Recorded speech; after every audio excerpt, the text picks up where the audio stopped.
por su presencia en este programa del Tribunal Electoral del Poder Judicial de la Federación. Justicia Electoral a la Semana Online. Le damos las gracias y le damos a la par la bienvenida a esta emisión. Vamos a hablar de la igualdad sustantiva y vamos a estar en contexto de la Feria Virtual del Libro del Tribunal Electoral del Poder Judicial de la Federación. ¿Nos acompaña, por favor?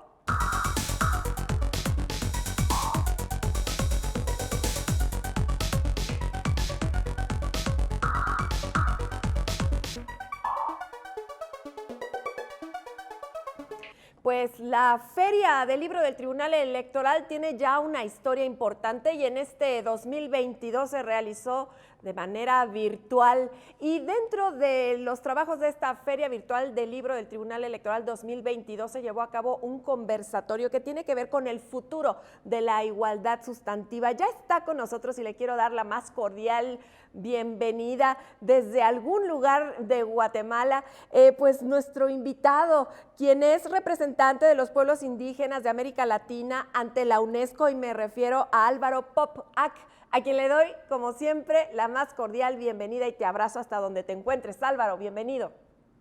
Muchísimas gracias, es un verdadero honor y un gusto estar en este conversatorio que me parece muy interesante.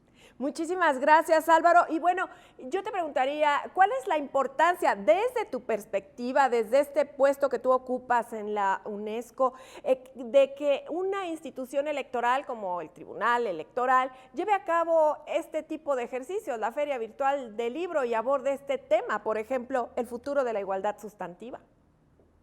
Me parece muy importante y muy importante por muchas razones. La primera de ellas es apreciar y felicitar al Tribunal Electoral del Poder Judicial de la Federación de ese acercamiento con la sociedad, de la interactividad.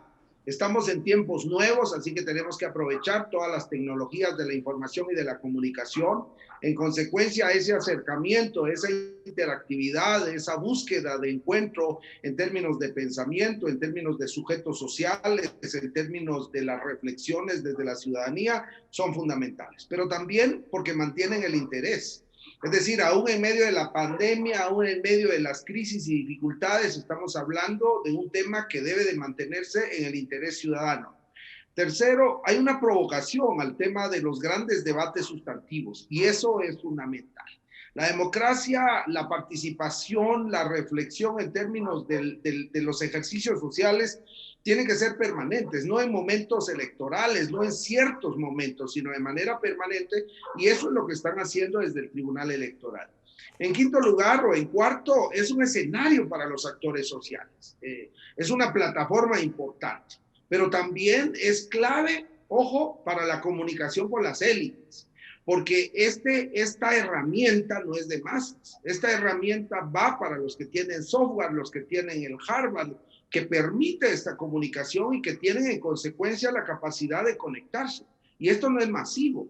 Esto, para decirlo con todas sus letras y para iniciar la provocación, esto también genera desigualdad, porque estamos hablando de enormes mayorías que no tienen acceso a la internet, que no tienen acceso a un teléfono inteligente, a un equipo, y no tienen el conocimiento del manejo de estos sistemas operativos. En consecuencia, hay una desigualdad también en esto, y el esfuerzo que se está haciendo en momentos de pandemia son valiosos, pero insisto en que es una comunicación para las élites que hay que aprovechar, y por lo tanto hay que saberse escuchar y saberse decir en el marco de esa relación con las dirigencias. Vaya que esta primera parte que tú nos comentas es verdaderamente interesante, abre el debate y, como dices tú, es una provocación, porque nada es igual. Si lo queremos ver como lo estás planteando, nada es igual para nadie. ¿Y por qué es importante conocer la igualdad sustantiva, conocer y reconocer, y cómo pasar de la igualdad formal a la sustantiva? ¿Hay alguna receta para hacerlo, Álvaro? Ninguna. En realidad estamos hablando de aperturar como ustedes lo están haciendo, y te felicito por esta provocación que estás empujando, porque en realidad no hay recetas. Lo que tenemos que ver más bien como receta es la posibilidad, tener los escenarios, tener los temas, Yo veo con mucha inquietud y a veces con mucha preocupación cuando se ponen requisitos demasiado académicos para los debates de los temas sustantivos, cuando se ponen requisitos demasiado institucionales para la discusión de temas que tienen que ver con la vida de la gente, con lo que tiene que ver con el futuro de la aspiración de la gente, y empiezan con eso, y tiene que ser fulano y sotano, y tiene que venir de no sé dónde, y tiene que tener no sé cuántos doctorados, cuando la realidad es mucho más contundente, la realidad nos está sobrepasando. En consecuencia, por eso es importante discutir el tema de la igualdad. ¿Qué es la igualdad? ¿Cómo sentimos la igualdad? Yo recuerdo un amigo en un país europeo que tiene realeza y me decía que su esposa acababa de dar a luz una nena y que lo que más le sorprendió es que al lado de la habitación en donde dio a luz estaba una princesa, alguien de la realeza, también dando a luz. Entonces, eso es igualdad para ellos. Es la oportunidad de tener los servicios en las mismas condiciones. Entonces, ¿pero qué es para el resto de la gente? ¿Cómo entendemos en América Latina y cómo lo entendemos en nuestros países esa igualdad? Es fundamental que lo hablemos en principio, porque las definiciones sociales no son las de los intelectuales, es la que pactamos juntos, es lo que decidimos juntos, es lo que vemos reflejados en términos de normatividades, en dinámicas sociales, en comportamientos institucionales. Eso es lo que vamos a hacer realidad. En consecuencia, para ese salto es importantísimo, en principio, hablarlo. Por eso la igualdad es una declaración, efectivamente, es una declaración constitucional, es una declaración política, es una declaración incluso científica en el ámbito de las ciencias sociales. Es también un principio, pero es una aspiración. Y luego también es un diagnóstico. Es un diagnóstico en donde estamos viendo si efectivamente qué es lo que hay a partir de lo que nosotros queremos entender por igualdad. Esto tiene que ser más eso, tiene que ser más realidad. Tenemos que ver en qué elementos tenemos posibilidades de encontrarnos como sociedad y construir eso que los científicos sociales y del poder llaman la comunidad imaginada, el sentirnos comunidad. Y en la comunidad estamos hombro con hombro, estamos enfrentando retos, construyendo futuro en igualdad de condiciones. Y eso puede ser un primer paso en la definición de la igualdad. Exactamente, no encasillarla en un solo cajón, sino verla en diferentes aristas y verla así con diferentes caras, ¿no? Esa es la igualdad y buscarla. Como dices tú, no quieres que sea un ideal, pero yo te diría, tú comentaste en el conversatorio que a la fiesta de la democracia en América Latina no fueron invitados los pueblos indígenas y ahí está una gran diferencia, más que una igualdad. Sí, totalmente. Ahora, analicemos la democracia, analicemos la igualdad en el marco de la democracia. Exacto. La democracia es un sistema político en donde dice que son actores fundamentales de él los ciudadanos. Y los ciudadanos desde el ámbito de la democracia y en los diferentes sistemas que los países latinoamericanos y los países del mundo que se adscriben a la democracia, dicen, ponen ciertas características para ser ciudadano. Una de esas características es cierta documentación, cierta edad, ciertas capacidades. Y en consecuencia, cuando no tienes esas características, automáticamente no eres ciudadano, y si no eres ciudadano no puedes participar de la lógica de la democracia. En ese momento ya no hay igualdad. En ese momento ya tienes un prerequisito que tienes que cumplir. Por ejemplo, hasta hace algunos años en casi todos los países de América Latina, si eras mujer, no podías tener esas condiciones.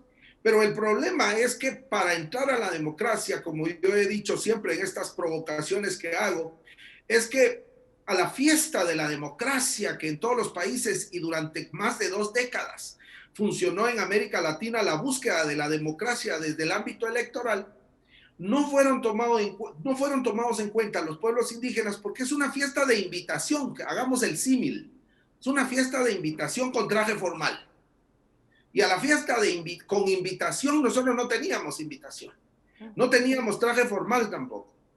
Entonces, los pactos ciudadanos que durante los últimos 30, 40 años se dieron en América Latina, que son las constituciones, los pueblos indígenas tampoco fuimos a decir, esto es lo que nosotros entendemos por igualdad.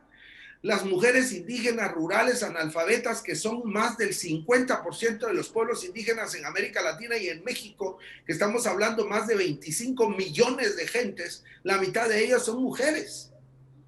Y casi el 80% son rurales. Y todos los indicadores de deficiencia en educación, en administración de justicia, en salud, están ahí. Bajo esas condiciones, ¿cómo puede ser invitado a la fiesta? Y esa lógica de invitación es una lógica en la cual uno no puede romper y dice con permiso, y me voy a colar, como se dice en nuestros pueblos. Entonces, jóvenes y mujeres no fueron invitados junto con los pueblos indígenas a esto que hemos llamado los analistas políticos como la fiesta de la democracia. Pero tenemos que reconocer una cosa que me parece importante para esta conversación, estimada Lucy, y es que en política se es actor a partir de una conquista de espacio. Nadie te regala nada. Y por lo tanto, lo que está sucediendo en América Latina en los últimos años es la lucha de los pueblos indígenas, y en los últimos 50 años en el escenario internacional y ahora en los escenarios nacionales, de imponerse, exigir sus derechos y exigir su presencia. Y han tenido avances importantes que podemos hablar a continuación. Así es, Álvaro. ¿Y habrá algo que acelere pues digamos, el desarrollo de la igualdad? ¿Habrá algo, además de buenas intenciones? Tenemos por ahí un minutito antes de irnos a la pausa. Sí, yo creo que hay cosas que han acelerado esta actoría nueva de los pueblos indígenas, la legislación internacional, las reformas constitucionales en casi todos los países, la legislación ordinaria que incluye legislaciones también en el ámbito electoral, la institucionalidad nueva, las instituciones que tienen el mandato hacia pueblos indígenas y obviamente también la solidaridad de la cooperación internacional. Han ayudado a esas nuevas participaciones, pero estamos todavía muy lejos a conseguir la igualdad ciudadana, que es un ámbito en términos de la igualdad. Y hablabas de constituciones. Las constituciones hablan de igualdad, pero se necesita de autoridades como, por ejemplo, el Tribunal Electoral, que empuje la igualdad a como dé lugar, con acciones afirmativas, con eventos, con lo que sea, sentencias principalmente. Totalmente. Es decir, la democracia es un proceso permanente de reconocer dificultades e irlo superando en la medida en que todos tengamos la misma oportunidad, porque la igualdad no existe desde mi análisis. No habemos dos personas iguales, pero sí podemos tener las mismas oportunidades para poder decidir el rumbo de nuestra sociedad. Y el rumbo de nuestra sociedad hemos pactado que debe de ser en el marco de la democracia. Ahora, el enorme problema de la democracia es que ha sido incapaz totalmente de convertir las decisiones de la ciudadanía en la realidad del desarrollo social, económico y cultural de la población. Entonces somos más democráticos y más pobres. Exactamente, exactamente. Ahí está otra desigualdad, ¿no? Que no nos vamos a poder librar de ella, así hagamos lo que hagamos. Álvaro, vamos a una pausa, regresamos y en el segundo bloque vamos a tratar de concluir este conversatorio que tú participaste en la feria pues, virtual del libro del Tribunal Electoral. Vamos a la pausa, es breve, regresamos.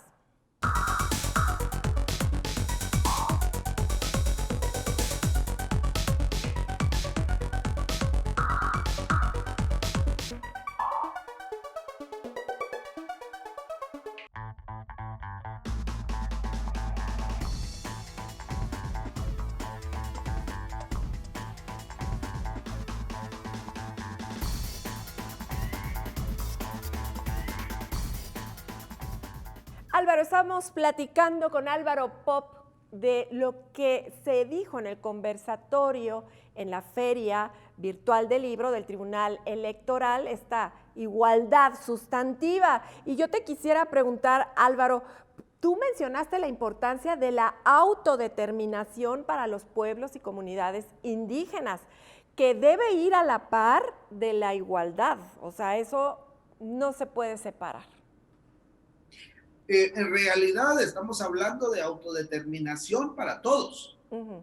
Hay un error muy grave que se está desarrollando y que se está dando un poco malévolamente en los escenarios de discusión política en el mundo y especialmente en América Latina, de ver la autodeterminación solo para los pueblos indígenas.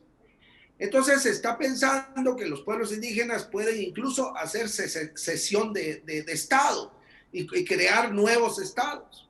Y en los últimos 500 años los pueblos indígenas no han hecho ni una sola propuesta de cesión de Estado, ni en Chiapas ni en cualquier otro lado de América Latina. Y están listos para participar en el desarrollo del Estado-nación, entre comillas, que se pretende instalar y que no ha terminado de armarse. Pero cuando hablamos de autodeterminación, estamos hablando de no seguir viendo a los pueblos indígenas como menores de edad, como sujetos de beneficencia, como la lástima de la comunidad internacional, como la lástima de los poderes económicos y políticos de nuestros países, que hay que darles limosna, que hay que hacer programas sociales, que hay que llevarles bolsitas en donde hay arroz, frijol, preservativos y papel toilé. No, es decir, lo que cuando hablamos de autodeterminación es dejar hacer, dejar jugar, dejar ser. Y en ese sentido, los pueblos indígenas tienen todo el chance de desarrollarse y necesitan solamente la oportunidad que por razones de discriminación, explotación, esclavitud, incluso hasta la fecha, están sufriendo. Entonces tienen limitaciones en sus propios terrenos para poder desarrollar sus sistemas propios de administración de justicia, de gobernanza interna, sus mecanismos de toma de decisión, sus opciones del desarrollo, si quieren o no quieren una mina, si quieren o no quieren una hidroeléctrica, porque como a cualquiera de nosotros, a ti, a mí, a todos los que nos están viendo, les molestaría si en la esquina del vecindario les van a poner una torre que no están dispuestos a aceptar. Es la misma dimensión. Lo que pasa es que lo vemos en los pueblos indígenas porque son los atrasados de la historia, porque están otra vez necios, porque qué lindos sus trajes, pero que no hablen su idioma y que no nos avergüencen, que no nos den vergüenza ajena. Así son vistos. Y eso es lo que tenemos que desmontar, claro, para entonces pensar en la igualdad.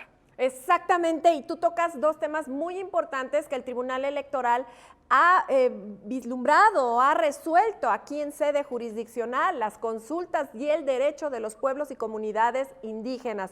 Lo hace respetando totalmente su autodeterminación. ¿Qué piensas de un tribunal que protege y tutela los derechos de los pueblos y comunidades indígenas en materia electoral?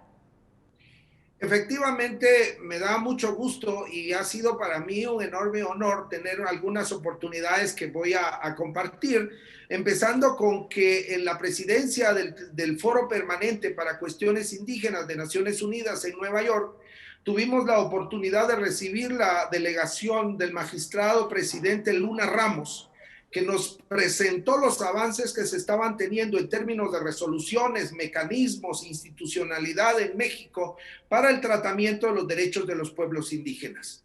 Debo de reconocer que en nuestra evaluación ha sido lo más avanzado que se ha tenido en los mecanismos de elección democrática y de participación ciudadana en el mundo, y quiero felicitar a México y al Tribunal Electoral por ese ejercicio. Hay otros esfuerzos que se están haciendo en Colombia, en Bolivia que está tratando de reformar su sistema para tener derechos específicos de pueblos indígenas, pero reconocer que esas resoluciones y esos mecanismos como el de la Defensoría de Pueblos y Comunidades Indígenas que tiene el Tribunal Electoral y el Instituto Nacional Electoral como sistema en su conjunto en México para los pueblos indígenas, me parecen sumamente significativos en términos de ser ejemplos y en términos de ver posibilidades de transformar los sistemas en la búsqueda de esa igualdad ciudadana, en la búsqueda de esa igualdad social que necesitamos todos los hombres y mujeres que participamos de las democracias y que buscamos de alguna manera que esas democracias se conviertan en una manera de vivir que tenga resultados concretos. Si eso no tiene resultados concretos, tiene un fallo en términos de democracia, en términos de mecanismos. Así que reconocer que existe, reconocer que es posible, dados estos ejemplos, pero ir buscando siempre en el mundo ese diálogo de saberes que necesitamos todas las culturas en la humanidad, pero particularmente los pueblos con los estados modernos. Y Álvaro, lo comentabas en el conversatorio, evitar que la igualdad sea una ilusión. ¿Esto es posible con todo lo que sabemos que hay en contra y también con todo lo que tenemos a favor desde las autoridades electorales, las constituciones, los esfuerzos, las buenas intenciones? Te pregunto. Bueno, en realidad yo creo que es inevitable que sea aspiracional, porque necesitamos como sociedad un horizonte posible, pero también tiene que ser una escalera permanente de desarrollo humano. Es decir, la igualdad tenemos que irla buscando en las diferentes maneras de cómo vivimos y cómo nos sentimos. Por eso ese diálogo, por eso la consulta, por eso la consulta a los pueblos indígenas también es un acto de dignidad. Es un acto que dignifica la institucionalidad y dignifica la sociedad en su conjunto, porque demuestra lo respetuosa que puede ser en las dinámicas sociales de la toma de decisiones que se van a reflejar en acciones concretas de la institucionalidad, en el cumplimiento de la ley, y demuestra que está dispuesta a ser de sus ciudadanos y de sus ciudadanas sujetos determinantes de los procesos de transformación. Entonces es una constante. Es una aspiración por un lado, pero también es una constante. Y ahí reconocer que hay otras diferencias, la cuestión de las preferencias sexuales, toda la cuestión de género, toda la cuestión de la juventud, las expresiones culturales urbanas ahora. Hay mucha diferencia, pero el horizonte tiene que ser la igualdad en términos del cumplimiento de derechos y en términos de las oportunidades de la toma de decisiones colectivas. Y tener esa perspectiva interseccional, ¿no? Estar hablando sí de indígenas, pero sí de mujeres, pero sí de discapacidad y de todo lo que tú has mencionado en este momento, Álvaro. Y como representante de los pueblos indígenas en América Latina ante la UNESCO, yo creo que tu mensaje debe ser muy, muy potente en este momento, tras haber hecho este análisis con tus compañeros en el conversatorio de la Feria Virtual del Libro. ¿Qué nos dices desde la UNESCO?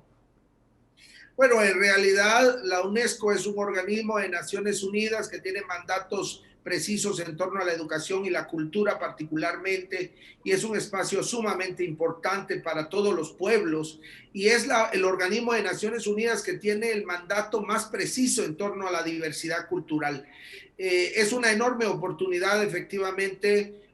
Sí esperamos que los mensajes que estamos desarrollando tengan la suficiente potencia como para poder generar estas reflexiones y esta provocación, pero sí también reconocer que los retos son enormes. Estamos hablando en el marco de la década internacional de las lenguas indígenas de Naciones Unidas, y en ese sentido empoderarlas, crear institucionalidad, presupuestos, políticas públicas, es el reto que tenemos para los próximos 10 años.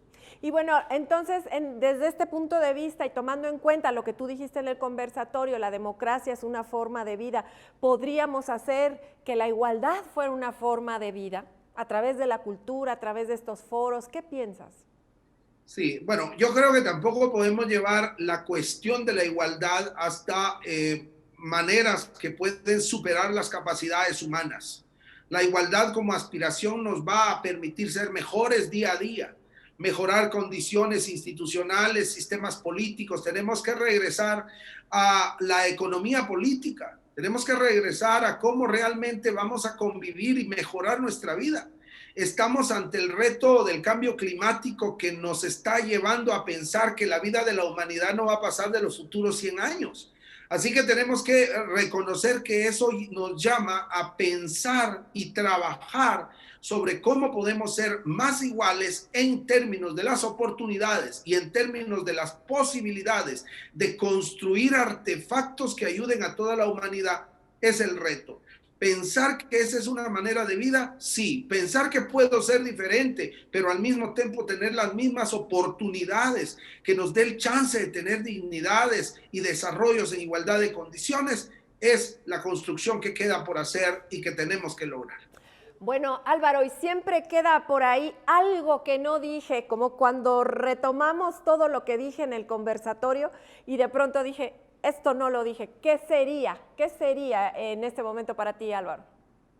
Bueno, sabiendo de que este es un espacio tan importante, estoy seguro que en los próximos minutos, cuando terminemos mañana pasado, me vendrán esas inquietudes. Debí haberle dicho a Lucy y a todos sus video oyentes esto, así que no se me ocurre, pero me parece que el diálogo de saberes es un valor fundamental que me gustaría rescatar. Conocernos como sociedades diferenciadas en el mundo, saber que cada cultura vale y saber que cada uno de nuestros idiomas indígenas o no indígenas, tienen valores fundamentales que tenemos que rescatar. Y en los lenguajes está mucho de la verdad de nuestras culturas. Así que gracias. Así es, yo te oí empezar el conversatorio de la Feria Virtual del Libro en tu lengua, en tu lenguaje. Algo dijiste, podríamos despedirnos tal vez con algo así. Bantioche rechi junilesh cual sas a enchol naxina que riquín. Usta shafnak licuatinte gulaxele echol utsajunajil tok angelak. Bantioche re. Muchas gracias. Muchas gracias y nada más cuéntanos qué fue lo que dijiste, por favor, Álvaro. Para mí es un gran gusto tener esta conversación. Ojalá que mis palabras se encuentren con las palabras que ustedes tienen y juntos podamos construir un mejor servicio a nuestras comunidades. Gracias. Pues muchísimas gracias, Álvaro Popac. Hasta Guatemala te mandamos un abrazo. Gracias por participar en la Feria Virtual del Libro y gracias por estar en este programa. Ustedes, por favor, acompáñenos la próxima aquí en Justicia Electoral a la Semana.